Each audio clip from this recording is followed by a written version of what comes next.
Hello, ladies. This is Ola Davis with another episode of When Marriage Hurts.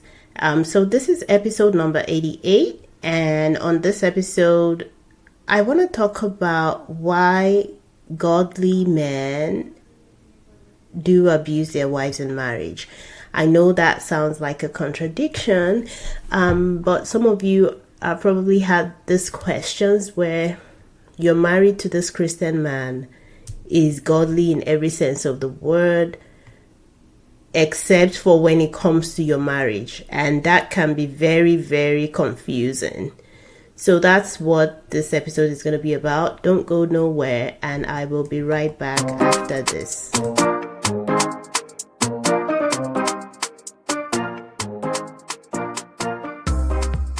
Hey sis, welcome to the When Marriage Hurts podcast. I'm your host, Ola Davis. My mission is to help Christian women in painful marriages become aware of the marriage lies our society and religion has programmed our heads with. Are you tired of marriage advice that always blames you for whatever goes wrong in your marriage? Have you attended all the marriage seminars seeking help only to be blamed and shamed for your marriage problems? Has your marriage become the source of your greatest pain? Have you lost hope of being happily married? Are you just hanging in for the sake of your kids? I've been there before. I know what it is like to feel alone in marriage, yet feel trapped by the wedding vows that I made. Together, we will discover scriptural truths that set us free from the pain so that healing can begin. Oh yeah, let's shake some tables. Welcome back. Yes. So why do our godly husbands sometimes maltreat us and abuse us even after we've made it known that we do not want to be treated that way, even though we sometimes cry when they talk down at us and emotionally abuse us? Why do they keep doing it? Okay. Ladies, it's taken me a while to find these answers. Now, first of all, let me say this. The reason why your husband maltreats you is not as important as the fact that he does maltreat you. If you have been here for a while, and by being here, I mean if you've been listening to this podcast and you've listened to a few episodes, you might have heard me mention this a number of times, that while it is normal to wonder and ponder on why your husband might be maltreating you, you do not want to stay in that stage for too long, because the reason why they maltreat you is not as important as the fact that you're being maltreated. What's really important is that your well-being is being harmed. Okay? But I'm still going to answer this question because I know that it's one that can continue to plague one's mind. Even women that are separated or have, eventually divorced their husbands because of how they're being maltreated, it's a question that continues to plague their minds even long after they've left the marriage. It's like a mystery, something that it's hard to answer. Now, for some of them, they might come to the conclusion that, well, maybe he just really isn't a Christian and he faked it. But for some of us, we don't think this person was faking being a Christian.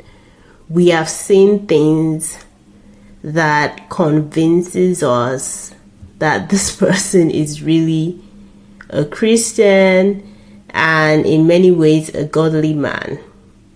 So, and that was my own situation where I really struggled with the idea that my ex-husband was faking being a Christian for reasons that I'm not going to go into in this episode, but it was just something I rejected.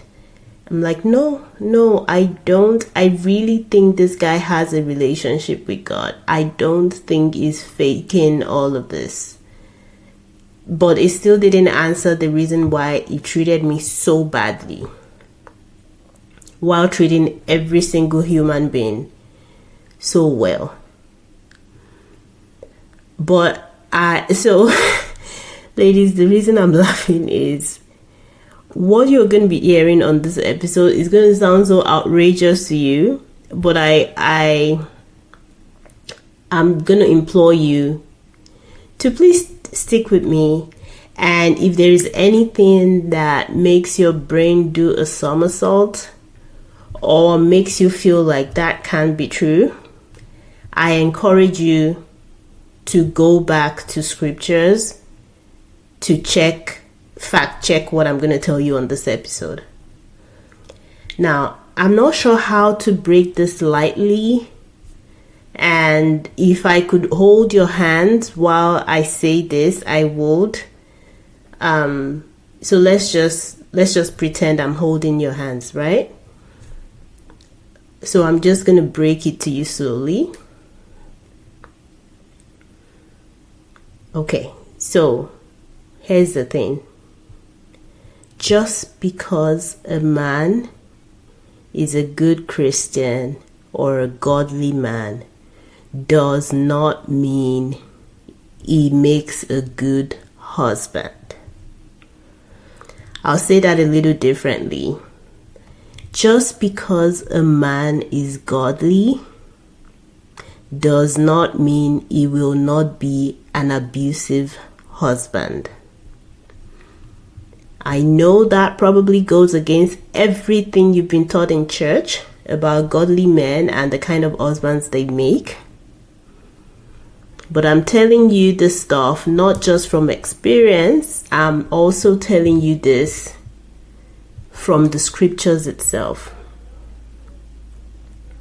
Think of the godly men in the Bible, like men that we know we got some insight into what their marriage looked like. Okay, now there were some godly men in the Bible that were married, but we really didn't get an insight into what their marriage looked like, right? Peter, who was a disciple of Jesus, was married, but not barely anything, if at all, was said about his marriage or the kind of relationship he had with his wife. Boaz was married to Ruth. I don't even know if I should include Boaz because I don't know if the Bible identifies him as a godly man, but even if it did, it really didn't give us an insight into his marriage, right? Joseph, who got married to Mary, the mother of Jesus, we didn't really get to know anything about their marriage either. But we got to know about Abraham, Isaac, Jacob. You know, these men were considered godly, right? Now, let's just pick Abraham. But what I'm about to say about Abraham, is also true of Isaac. But let's talk about Abraham. Abraham is like the father of the faith, right? It is, I don't need to tell you about Abraham. Now, Abraham was even described as a friend of God. Isn't that wonderful? He was described not just as godly, but a friend of God. Now, for someone to be a friend of God, I think, it's fair to look at them as an example of a godly man. But how did Abraham treat his own wife? What kind of relationship did they have? They had a really weird one, at the very least, and an abusive one if we really want to be honest with ourselves. I know this is messing with everything you have been taught, but just stick with me, okay? So, Abraham and his wife were journeying into a new region, like they were entering into a new city. And Abraham got scared that the people might see his wife as really beautiful and might want to take his wife, and they might want to kill him to do that. So he tells Sarah, when we get there, don't tell anybody that you're my wife.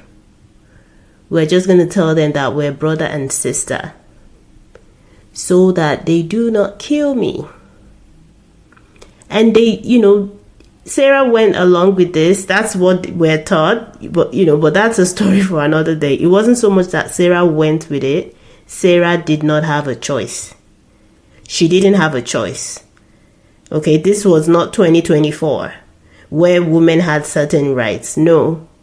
Back in the day, a woman was pretty much her husband's property. You do as your husband says. And then the king takes Sarah, because he has no idea that this woman is married, takes Sarah into his own courts. You might have heard this story so many times that you do not see it as an example of abuse. But what kind of man puts his wife in danger, puts his wife practically in the arms of another man because he's trying to save his own neck? Doesn't that go against everything you've been taught about how godly men should behave, how they should protect their women? Did Abraham protect Sarah in that story? Or did he just protect his own self? Interestingly, Isaac does the same thing, right?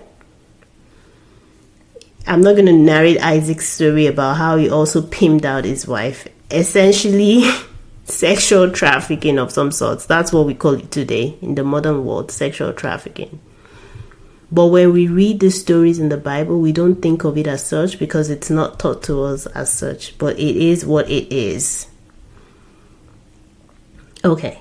The other example that I'm going to give, apart from Abraham and Isaac, is that of David. I mean, can you think of a man more godly than David in the Bible? He was described as a man after God's own heart. That's not a description that was used for a lot of men in the Bible, but it was one that was used for David. Oh, he's a man after God's own heart. He always goes back to God when, he makes these mistakes. Now, some of the things David did, can we really call them mistakes? Was sleeping with Bathsheba a mistake? A mistake is something that you do unknowingly, like you do it when you're not fully informed. Sleeping with another man's wife is not, was never a mistake. And even if you want to say, oh, it was a mistake, it was in the heat of passion, whatever excuse you want to give David for doing what he did and sleeping with that woman, would you say plotting to get Bathsheba's husband killed was also a mistake? I don't think so. But David was a godly man. A godly man would use his power to essentially rape a woman because this woman was not in a position to give consent or not give consent. David had all the power. She wasn't, saying no was going to get her killed. Like, she didn't even have any ability to give or not to give consent. So essentially, David sexually assaults this woman, learns that she's pregnant, and then makes her a widow, kills her husband. This is David that we're talking about. So if David treated Bathsheba the way he did, why are we so shocked that a godly man would treat us the way that they do.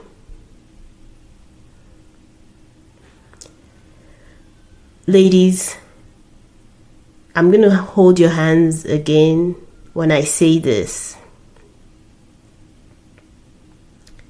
A man being godly has to do with the relationship he has with God. It has absolutely nothing to do with the relationship he has with you. I'll say it again. A godly man is a term that refers to the relationship that man has with God. It does not describe the relationship he has with his fellow human beings or with his own wife. So I hope that helps somebody. I hope that helps clear some confusion for you.